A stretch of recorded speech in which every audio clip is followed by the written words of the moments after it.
Hello everyone! Welcome back to Simply Jane's channel. We're going to feature another church today, and we're here at 2130 FB Harrison, Pasay City, Philippines. The administration of this parish was given to the Society of St. Paul, a congregation with pontifical rights, proved by the Holy Father on June 27, 1949. The Society of St. Paul was founded by Blessed James Alberione in Alba, Italy, in the year 1914. Together with the daughters of St. Paul, they belong to the same Pauline family. Matthew chapter 16 verse 8 tells us, "And I tell you, you are Peter, and on this rock I will build my church, and the gates of hell shall not prevail against it." In the Old Testament, in Exodus chapter 35 verses 20 to 22, we hear, "Then all the congregation of the people of Israel departed from the presence of Moses, and they came every one whose heart stirred him, and every one whose spirit moved him, and brought contribution to be used for the tent of meeting, and for all its service, and for the holy garments. So they came, both men and women, all who were of a willing heart, brought brooches, earrings, and signet rings, and armlets, all sorts of gold objects, every man dedicating an offering of gold to the Lord." Akala ko po'y sarado ang simbahang ito, pero parang ayaw ko pong umalis. Kaya binuksan ko po ang pintuan at eto, nakapasok nga po ako.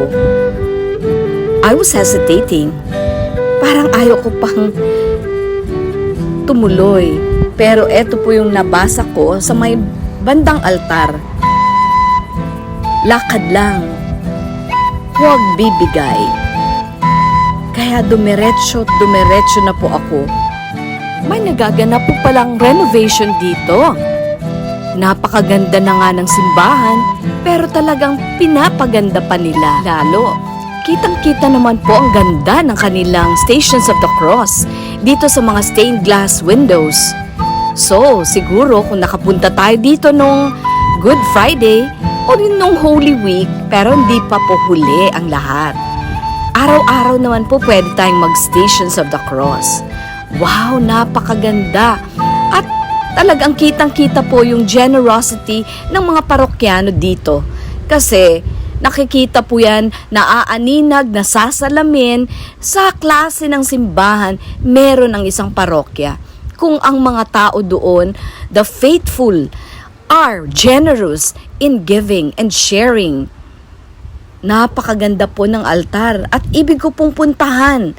Tinakpan lang po muna dahil may ginagawa pa po.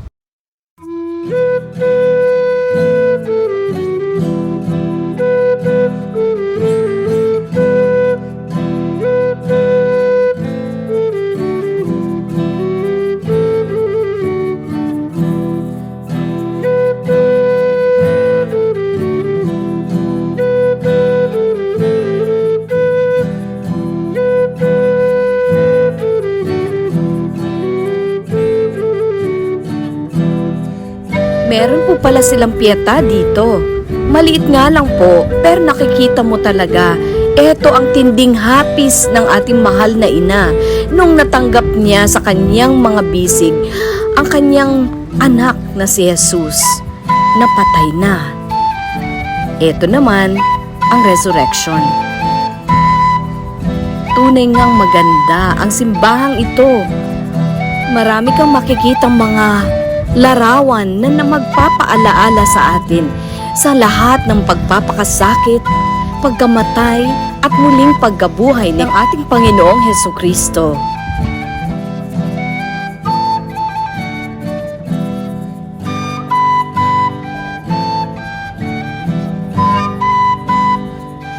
I did not expect to see this church in this condition, but I was overjoyed because I know that one day this church will be finished. I know this is just a renovation, and it's so beautiful. Awesome. It's a reminder that the church is always under construction. That we, as pilgrims, must continue to do our very best to make the living church more beautiful. This is a replica of the Pieta. The Pieta is a work of Renaissance sculpture by Michelangelo Buonarroti in St. Peter's Basilica. So guys, we need not go to Rome in order to see the Pieta. This looks very much like the original. This church is a living reminder that all of us are works in progress.